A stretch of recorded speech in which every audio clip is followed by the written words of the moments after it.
This ethnography is about Elizabeth, who traveled to the village of El Nara, Iraq in 1956 with her husband Bob Vernay. She traveled to El Nara right after getting married. Elizabeth, she wasn't an anthropologist. She didn't have any education in anthropology prior to going.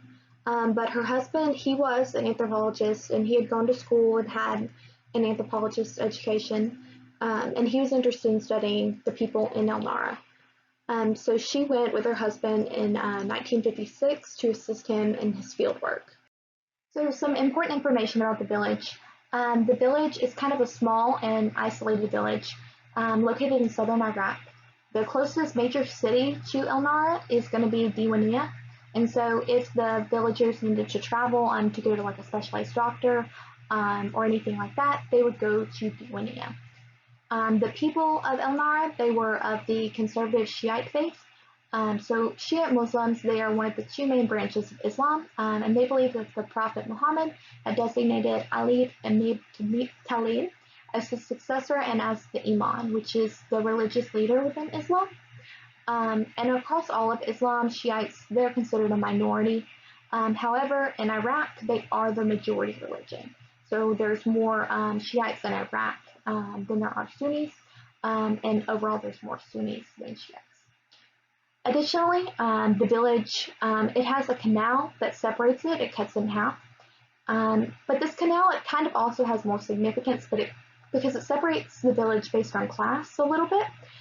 So on one side is considered the tribal side. This is like a more traditional and agrarian side of the town. They have more traditional values. They are more strict in their religious beliefs.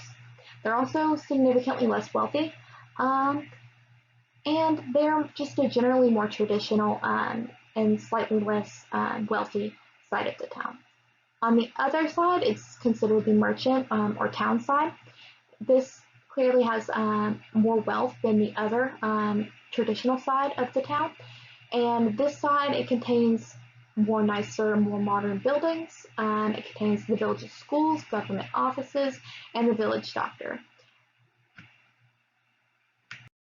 To show you where El Nara is located on a map, if you look at this map of Iraq, and if you look at this red dot here in the center at the end of the arrow, you can see where El Nara is on the map, and right on the edge of that is going to be Diwania. So El Nara during this time, they followed the tradition of Purdah, which was essentially the segregation of men and women. So while men were allowed to occupy public spaces, such as the modis and coffee shops, women were pretty much confined to their homes and the homes of their friends. And because men and women had little contact with each other, Elizabeth's husband Bob wouldn't have been able to learn much about the women for his anthropologic research. So Elizabeth, she traveled with him to help him learn about the roles and the lives of women within El Nara. Vernay's original intention was not to write a book, but she ended up documenting her experiences with these women to help her husband in his research. And this eventually turned into the book, Guest of the Sheik. The book essentially centers around the experiences that Vernay has with these women and the relationships that she develops with them. At the head of the community was Sheikh Hamid Abdul Amir El Hussein, or Sheikh Hamid as he's referred to in the book. In Arabic, sheikh means leader. So sheikh is just the Arabic word for leader. But sheikhs within rural communities, they held a number of responsibilities. To name a few, there was protecting the people, acting as mediators and judges, and resolving property disputes. Traditionally, sheikhs were democratically elected by the people within the tribe. However, under British rule from 1920 through 1932, the role of the sheiks changed, and it became one that was more about establishing law and order. Sheikh Hamid, he was not democratically elected. However, he was very well liked, respected, and he seemed to have unanimous support as the leader of the community. The abaya is something that's referred to over and over again in the book, so I feel like it's important to talk about it a little bit. But the women in El Nara and pretty much the majority of Iraq wore the abaya. They wore the abaya when they went out in public or when they were going to be in the presence of men. Wearing the abaya, it wasn't legally required. There wasn't a law that required women to wear it. However, there was a social norm and expectation for women. If they wanted to be seen as respectable and good women, they needed to be wearing the abaya. Initially, Elizabeth was really reluctant to wear it. She didn't want to when she was first arriving in Iraq. But after she was on a train heading to El Nara and everyone was staring at her and laughing at her, she realized that there was a social stigma attached to not wearing the abaya, and so she chose to begin wearing it. So when I first started reading the book, I wasn't really familiar with the abaya or what it looked like or how it differed from other traditional Islamic garments for women. So I had to kind of look into that a little bit, so I thought I would include a slide on what the abaya is exactly and what it looks like. So the abaya, it was the garment worn by Iraqi women during the time that Brene was visiting Iraq, and it consisted of a long black cloth that was worn over dress or pants. And in addition to the long black cloth, there was going to be two scarves that the woman wore. There was going to be a scarf that covered her hair, and that was called the asha. And then there was also the fluta, which was a scarf that covered her mouth and her chin. In addition to their abayas, the women of El Nara wore a lot of gold jewelry, which was a source of pride for them, and they would talk about how much the jewelry cost and who gave it to them. They would ask other women about the jewelry they had. The jewelry held a lot of importance and significance for the women there, and it was seen as an insurance policy for women. In the instance that a woman's husband were to die, or he were to leave her, or a woman's husband were to divorce her, a woman could sell the jewelry that she had in order to make sure herself and her family was financially stable. Because women, they didn't have a lot of roles that they could fulfill outside the home that offered financial stability. So jewelry offered a means of insurance in the case that things went wrong with their husband. The community could also take action if a man tried to take his wife's jewelry. So this is talked about on page 33, and it says, a woman's jewelry is her own insurance against disaster, and a community may take action against men who attempt to seize their woman's gold. Women also stress getting gold from your husband while you're still young and beautiful in order to make sure you have this insurance policy.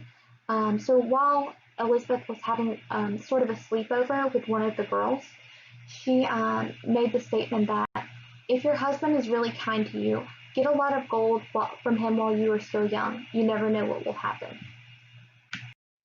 Almost all of the marriages within El Nara were arranged marriages, and these marriages, they were arranged by the bride and the groom's fathers. The most preferable arrangement for marriage was for a bride to marry her paternal first cousin. There was also a code within El Nara that prohibited the women of the tribe from marrying any man besides her cousins or similar close relations. Merchants, they didn't follow this rule quite so strictly, and there were examples of some merchant marriages that were not within the family, but primarily most marriages, even within the merchant community, followed this rule. The paternal first cousin always had a claim to the father's brother's daughters. If another marriage was proposed, any male cousins would have to relinquish their claim before the marriage could go through. Many girls were left unable to get married because there were no remaining male cousins. This was the case for 3 of the sheik's daughters. The father of the groom was also expected to pay a bride price for the bride's father to the bride's father in order for his son to get married. Depending on the economic standing of the bride and the groom, the bride price ranged anywhere between 10 to 500 pounds. It did state elsewhere in the book that the generally expected bride price within El Nara was 20 pounds, but depending on the economic standing, anywhere from 10 to 500.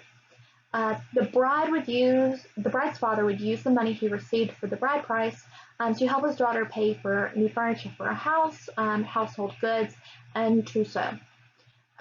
In the case of divorce, a man must return a portion of the initial bride price. The people of El Nara adhere to the belief that the Quran allows for a man to take up to 4 wives, if he can provide for all of them and give them all equal affection. Providing for all of his wives didn't just mean providing for the wives themselves. This also translated to the children that the wives had, so a man would have to provide for all of his wives and all of the children that he had with those wives. At the time of writing, Brene reported that within Middle Eastern cities, Polygamy was really starting to die out, and the instances of polygamous marriages were starting to become more and more rare. And in some cities, it was becoming more frowned upon to have more than one wife. While polygamy wasn't necessarily the most common form of marriage within rural communities, this form of marriage was persisting. So while in the cities, polygamous marriages were declining, they were kind of remaining steady within rural areas of Iraq.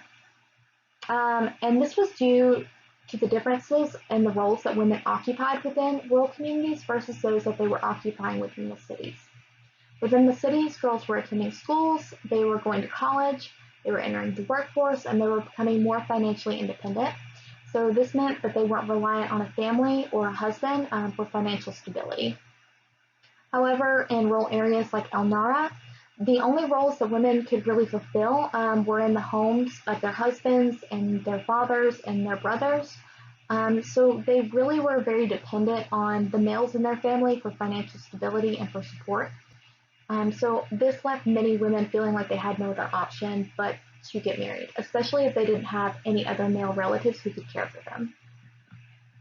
Despite polygamous marriages being legally allowed and relatively socially accepted, they were still very uncommon even in rural communities. Only 9 out of 104 households in El Nara had ever been polygamous. The reason for polygamous marriages being uncommon was primarily two reasons. One, it was extremely expensive to have more than one wife. And the second reason being that there was a perception that polygamous marriages involved a lot of infighting and quarreling between the women. And the men within the village, they saw polygamous marriages as being kind of chaotic and the infighting preventing there being any peace in the household.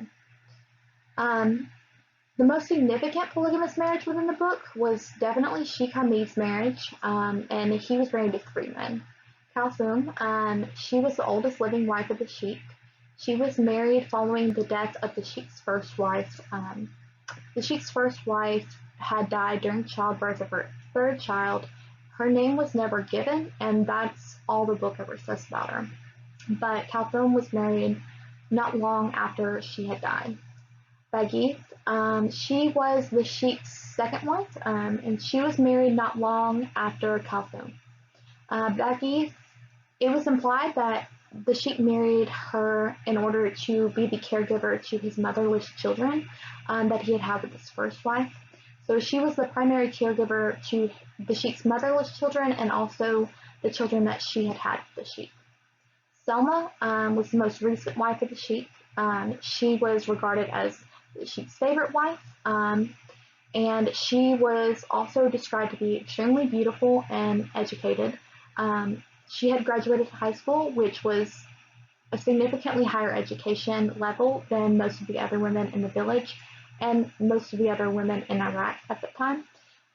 So she was regarded as being extremely intelligent, extremely smart, and she also provided a political alliance with a more distant tribe. Selma was also regarded as being like the primary wife of the sheik by both the sheik and the other women of the village, and this was a source of a lot of jealousy for the other 2 wives. All 3 of the sheik's wives and their children lived within the harem, and the harem, it was kind of the place of social gathering for the women. It was one of the nicest houses within the village because it was the leader's house, and so a lot of the women would go to the harem to gossip, to talk, to visit, and it was kind of like a social spot for gathering. So in El Nara, having children was considered one of the most important things that a woman could do in her life, and this was largely because children were expected to care for their parents as they aged. Their parents would live with them, and they would care for them, and their parents would have pretty much no responsibilities and could relax in their old age. And Brene found that the women of El Nara, they were completely repulsed by the fact that in America, some families choose to place their elderly parents in nursing homes instead of caring for them in their own households. She was having a conversation with some of the women of the village, and they asked her if it was true that people in America, they put their parents when they got older in homes all by themselves for someone else to take care of them. And she was like, yes, this is true. And she tried to explain the perspective on that. But they were completely repulsed by it and told her how awful that was and how that was just terrible to do to your parents. And Elizabeth remarks on this conversation by saying, it had never occurred to me before, but the idea of old people's homes must have been particularly reprehensive to these women, whose whole world lay within the family unit, and whose whole life of toil and childbearing were rewarded in old age, when they enjoyed repose and respect as members of their children's households. So this wasn't one of the central concepts discussed in the book. It was only mentioned a few times, but I thought it was really interesting when it was mentioned, so I thought I would talk about it. But birth control wasn't easy for the women of El Nara to obtain. It was extremely difficult. And there were a few reasons why it was so difficult for them to get. And the first was that they had to travel to Diwania in order to go to the doctor to get contraception. The doctors who could provide contraception, they were all located in Diwania. There was a local doctor who did go to El Nara, but he didn't provide that sort of thing. So they would have to travel, I think it was several hours out in order to go to the doctor. And then in addition to that, the doctors were really expensive. They would charge women a lot of money just to see them, and they would charge more for the contraception. So the combined cost of going to the doctor, traveling, getting food and board for the night, that made it impossible for a lot of poor women who really needed and wanted contraception to obtain it. Even the women who could afford it and could travel all the way to Diwania and go to the doctor, there wasn't a guarantee that they would get safe and reliable care and safe and reliable contraception from that doctor. And this is really kind of implied through a story that Renee tells towards the end of the book. She talks about her decision to take her husband's friend's wife to an American doctor because her first attempt at going to the doctor to get contraception had been ineffective. She had gone to the doctor in Diwania with her husband to get contraception after they had already had 4 kids and they didn't think they could afford another. And he gave them a device that was supposed to be contraception. But she had pain with using this, and then it was also ineffective. She had a 5th child. So she took her to the American doctor, and when they went to the American doctor, she was informed that what her friend had been given was actually an examination device and was not only completely ineffective, but was also extremely dangerous. It didn't give any further detail on why the doctor would have done this, but probably it was kind of implied that there was a stigma attached to birth control in the more conservative areas of Iraq, so that may have been a reason for why the doctor did this. So again, just like with the last slide, this really isn't something that's directly stated. It's more so implied through the conversations that Elizabeth has with the women in the village. But during these conversations, it is very directly implied that the women of El Nara had the option of abortion through the midwife. This isn't really something that's spoken about out in public very directly, but it's definitely implied that it's an option that's utilized by some women. And it doesn't seem to have a negative stigma that's attached to it. The women who are having the conversation seem to view it as a legitimate option, and they don't seem to have any negative associations with the practice. But I list the conversation out here that kind of implies it. So there's conversation going on. Elizabeth says, American women want children too. And then another woman says that, so do I, but I have 10. And the doctor says, I will die if I have one of those operations, but I don't care. If I have another baby, I'll die anyway. I'm pregnant again, and I've eaten tons of pumpkin seeds, but nothing's happened. So what do I do now? And then a woman named Sharifa, she says, never mind Ali, go to the midwife. She knows how to get rid of babies. And don't worry, God knows best. The woman, she gets a little upset, and then Sharifa, she kind of comforts her, and she says, really, the midwife is very good and not expensive either. So it's kind of implied that Sharifa may have had an abortion because she knows the price of the midwife. But she kind of tries to comfort Ali and she tries to tell her, look, it's okay. And she also tells her that God knows best. And I feel like that shows that there wasn't a religious context attached to abortion. It wasn't seen as a sin or something bad if the women practiced one. So in El Nara, there was a local primary school available to both boys and girls. There were two schools, however, and the schools were segregated by gender. So there was a boys' school and a girls' school. The government seemed, and the local community seemed to prioritize the boys' education in terms of quality over the girls' education. They wanted better teachers. They wanted better material. They did care about the girls' education, and that was present, but they did seem to prioritize the young boys' education more so than the girls. When Frenay arrived at El Nara, the majority of girls they were attending the primary school for girls. However, when the school first opened, only a few girls were in attendance. Aaliyah, she was the teacher at the school when the school opened, and she played a really big role in boosting the attendance of the school and getting the families and the village side to send their girls to school. She knew that she wasn't from El Nara, and the families there, they didn't necessarily trust her at first. They didn't know what her intentions were, and they were a little bit suspicious of her. So she began to regularly visit these families, and she would visit several times and just talk with the families until they began to develop a relationship with Aaliyah and they began to trust her. And while she was visiting these families, she stressed the importance of girls being able to read. She says it was important for them to be able to read the Quran. It was important for them to really read Islamic books and to read books about sewing and cooking. And this seemed to have an effect on the families and the opinions of the families because attendance at the girls' school boosted after these visits to the families of the girls. Another aspect that boosted the attendance of the school was the arrival of Selma in the village. So Selma was the sheik's wife, the sheik's third wife and his favorite wife. And Selma was also educated, so she had finished high school. And she's very proud of having finished high school, and she talked about it a lot. And being the sheik's wife, she had a respectability, and she had a lot more influence over the opinions of the other women in the village. So her prioritization of girls' education, it had an influence on the mothers in the village and what they thought about their girls attending school. Also, after Salma arrived, she became friends with Aaliyah, which gave more respect to Aaliyah because she was friends with the sheik's wife. And they would discuss school and the girls in the village going to school. And this helped to boost the attendance at the school as well. So after having been in Diwania for some time, Aaliyah came to be seen as a highly respected member of the community in El Nara.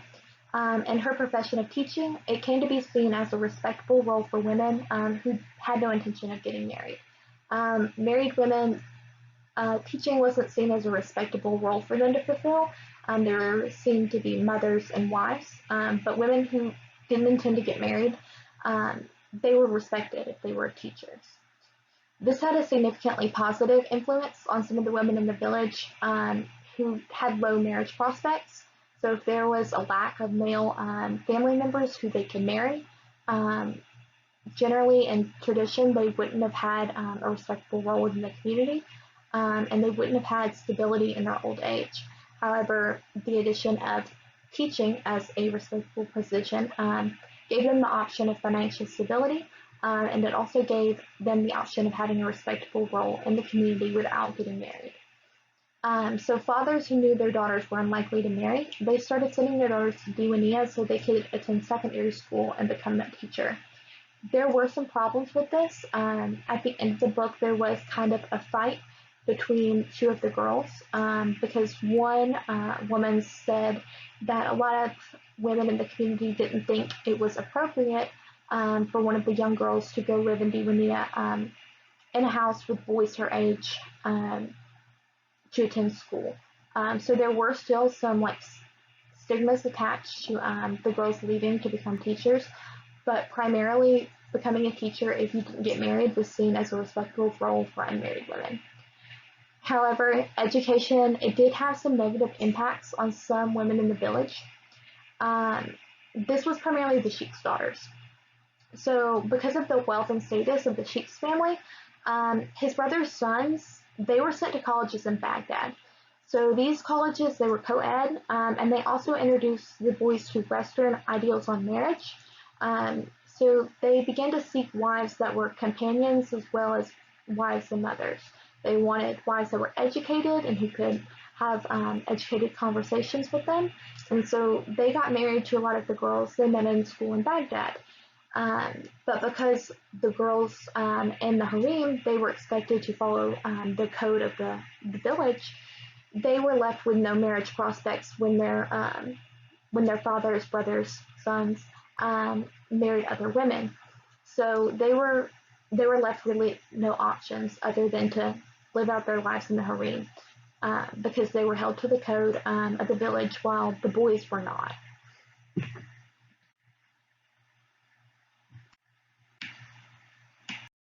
So Islam was really the center of the lives of the women of El Nara. It was really the center of the lives of everyone there, but particularly the women.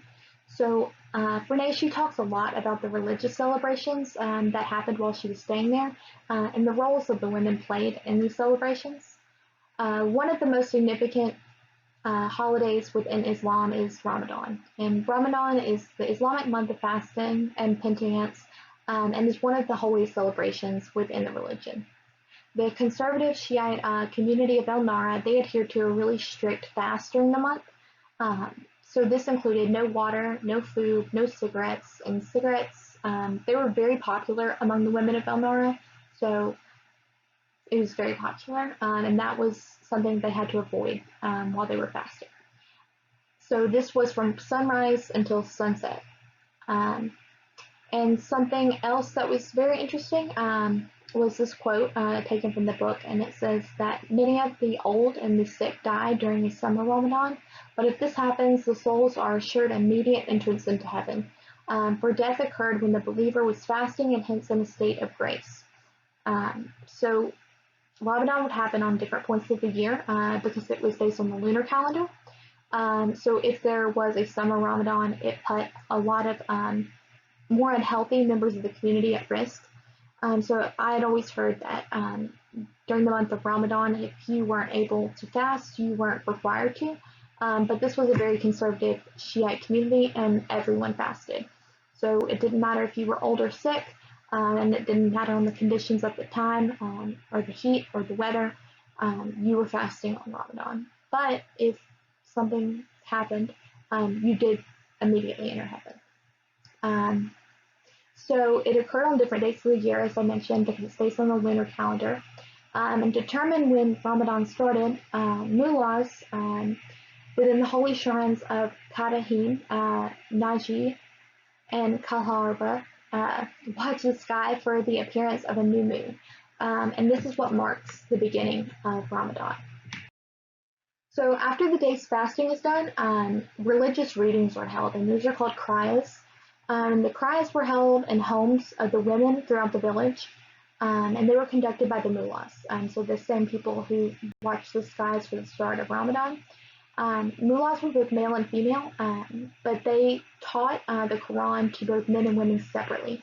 So there were male mullahs, but they taught men religious teachings in the Quran, and there were female mullahs, but they taught women religious teachings and women the Quran. The kriyas would consist of latma, an invocation with preliminary chant and breastfeeding, a sermon which depended on the mullah, so depending on which mullah was conducting the kriya, it would be a different sermon. And then followed by that, there was the telling of the story of the betrayal of Hussein. After that, there was another latma at a faster pace, and then da, which was a moment of silence. Da was considered the highest point in the kriya, and participants were considered to be in a state of purification. During this time, the people, they could ask Allah for favors. Most of the time when the women would ask for favors, they would offer something in return. They would make a vow in return to Allah. And if they made a vow, these were considered sacred. You were not supposed to break this vow to Allah if you made it during Da. The only way this could be released, that a woman could be released from this vow, if she could not fulfill it, was if she gave a gift to the mullah or she gave a gift to the mosque. Kriyas, it's a practice specific to Shiite Muslims, and it originated from the Ottoman Turks' conquest over Mesopotamia in the 16th century.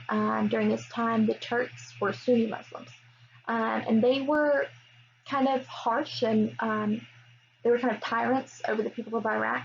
And the Kriyas, they were a form of protest for the Shiite Muslims under Turkish oppression. And they were later adopted as just a general part of Shiite Muslims, and they were conducted around the globe. And they kind of changed in meaning from a form of protesting the Turks to differentiating the Shiite Muslims from other sects of Islam. So another really important aspect of Ramadan was the feast. So at the end of Ramadan, there was 3 days of Eid, and there would be a feast celebrating the breaking of the fast during these days. The feast was held in the Mudi, which was the sheik's great guest house for men. It was a really big house. It could house a lot of men. It was very extravagant.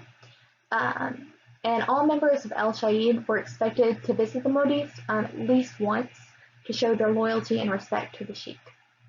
A feast was made for anywhere to 200 to 800 people and was prepared by the women of the sheik's house. So the sheik's wives and daughters, they were the primary people preparing this feast for 200 to 800 people. And this included different courses. This was very elaborate. The daughters and wives of the sheik's brothers would help the sheik's household in preparing the meal, as would the servants of both the sheik's household and the sheik's brothers' households. Entertainment was also a part of the feast celebration. The men would sing songs of the tribe and they would dance to the ancient warriors dance. Hosa was conducted by the men before the feast. This included men carrying rifles and standing in a circle around the sheik while they chanted and sang songs that praised the sheik and his lineage. So Muharram is another Islamic month of worship, but Muharram is specific to the Shiite faith. So it was celebrated in El Nara because they were conservative Shia Muslims. Muharram commemorates Hussein's martyrdom. So Hussein was the prophet of Muhammad's grandson, and according to the Shiite faith, he was said to be named the successor in the Imam following Muhammad. So when Hussein had gone to Kufa to claim his caliphate, and he was slain on the plains of Karbala, and this event led to the split between the Sunnis and the Shiites. The events of Muharram consist of daily cries, morning processions, passion plays, all of which they commemorate the martyrdom of Hussein. And at the end of Muharram is a pilgrimage to Karbala. This is another Shiite Muslim practice, so it's specific to the Shiite Muslims, that the people in El Nara partake in. In addition to a pilgrimage to Mecca, those within the Shiite faith have additional duties to make pilgrimages to the shrines of the 12 Imams. So the holiest time to visit Karbala, which is one of the shrines that they should make pilgrimage to, is the 14th day after Hussein's death. While visiting Mecca was not financially feasible for many of the people living in El Nara, they were able to visit the 3 shrines closest to their village, which was Najaf, Karbala, and Kahabin. During the pilgrimage in 1957, Renee was able to accompany her friends Leila and Fatima to Karbala, and she found the streets overflowing with people making their pilgrimage to the Golden Mosque. That was the shrine and the resting place of Hussein. She had a lot of problems while she was making this pilgrimage. She accidentally stepped on someone's hand while they were praying outside the mosque because there were so many people, and someone tried to hit her. As a result, she also was accidentally pushed into someone's cook stove burner because people were apparently just camping on the streets. Because a lot of poor people would go to this pilgrimage, and they would just camp on the streets outside the mosque. They didn't get a room, they didn't get a hotel, and they would set up little campfires, and while she was trying to get through the crowd, she was accidentally pushed into one of these campfires. Her friends apparently had also left her to go pray at the shrine all night, while she was left kind of in an alley when she had been told that she would be staying at one of the relatives' house. So she had a lot of problems during this pilgrimage that she went on with her friends, and this was not seen as a positive experience in the book. Um, and she also, from a lot of the experiences, learned that a lot of the people in Iraq weren't as welcoming as the people in El Nara were. So these images show the Mosque of Karbala during a pilgrimage. So you can see it's surrounded by people. You can't really tell in the pictures, but the mosque is gold. And that's where they went on pilgrimage, which is the pilgrimage that's closest to El Nara.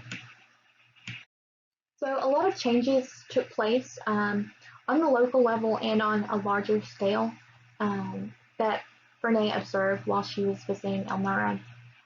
One I think is important to highlight is the changes that education had on the village. So education was likely the biggest change taking place in El Nara.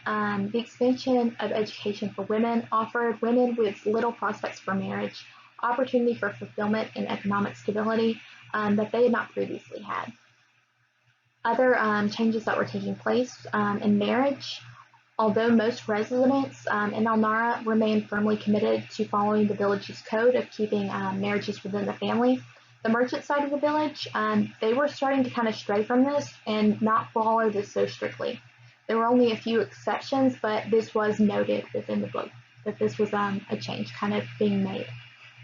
Another thing that I haven't previously mentioned was some economic changes that were happening in El Nara and around the surrounding areas.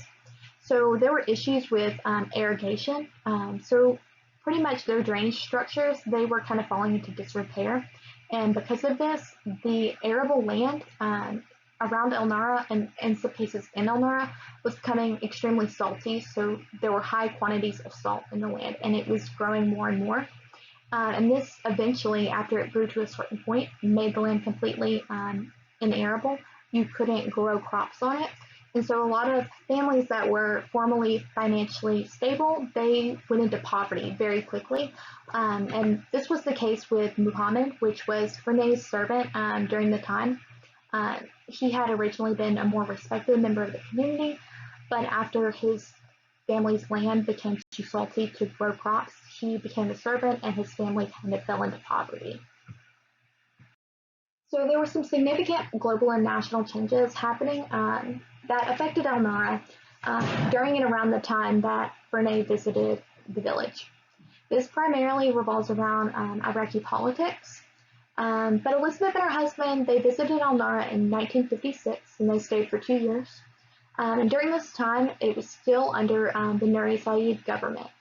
This government had been established by the British, who controlled Iraq from 1920 to 1932. So it wasn't British government controlled, but it was a government that was established by the British. Throughout the book, Brene recounts conversations between herself, her husband, and her husband's best friend in El Nara, Jabbar. Jabbar was described as having socialist and Marxist views, and a lot of conversations kind of implied that these views were very popular among men his age. So at least once in every conversation with Jabbar, he would make a comment about when the revolution happens.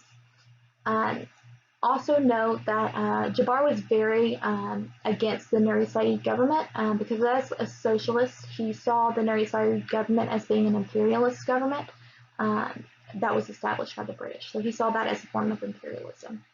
But a comment about Jabbar and his opinions on the politics in Iraq says that Jabbar was a passionate believer in the need for Iraqi reform.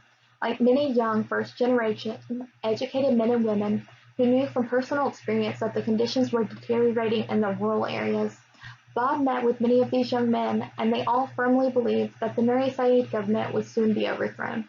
Diplomats and foreigners, seeing only Baghdad's economic boom, pooh-poohed such talk when we met with them at parties. However, less than a year after Bob and Elizabeth left Iraq, there was a revolution. So I think that there were definitely changes in education, and whether these led to changes in the political structure and led to dissent, possibly, or there were just coinciding changes in education and political structure. But regardless, there were some changes that were kind of had a correlation there.